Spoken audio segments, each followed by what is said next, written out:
Prince Volodymyr the Great baptized Kievan Rus in 988. 66 years later, the Christian world was in a state of official schism.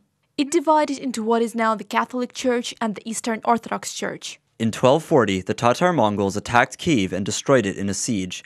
That is why the city couldn't remain a spiritual center of the Slavic state. Therefore, Maximus, Metropolitan of all Rus, moved the Metropolitan's residence from Kiev to Vladimir on Klязьма, located on the outskirts of Kievan Rus. In 1325, Metropolitan Peter moved his residence from Vladimir to Moscow.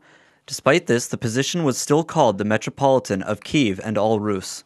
In 1302, Constantinople established the metropolis of Halych, following the request of the Kievan Rus' king, Yuri I. And 150 years later, the Metropolitanate was contested and became part of the Lithuanian branch of the Kiev metropolis, with its center in the capital of Rus. Over 300 years, the seat of the Kiev metropolis was split between Moscow and Lithuania.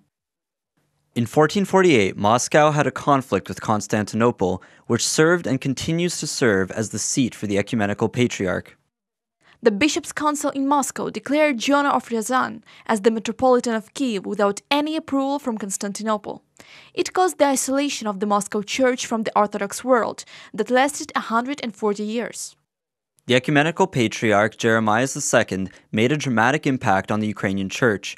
In 1588, he asked Moscow to grant money for his patriarchate.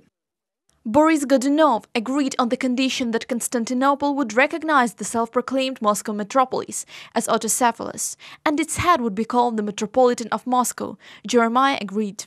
In the 17th century, the Orthodox Church of the Kiev Metropolitan continued to exist in the Cossack Hetmanate of Ukraine, which has been under the jurisdiction of the Constantinople Patriarch until 1685. But in the same year, its leader, Metropolitan Hedyon Svetopolk of Kiev, took initiation in Moscow, not in Constantinople.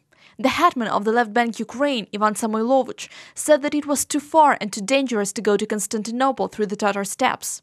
It was easier to go to Moscow, which got the right to ordain the Metropolitan of Kiev. For this, in 1686, Moscow handed over a bribe to Patriarch Dionysius IV of Constantinople. The events of the 17th century became the basis for granting autocephaly to the Ukrainian Church.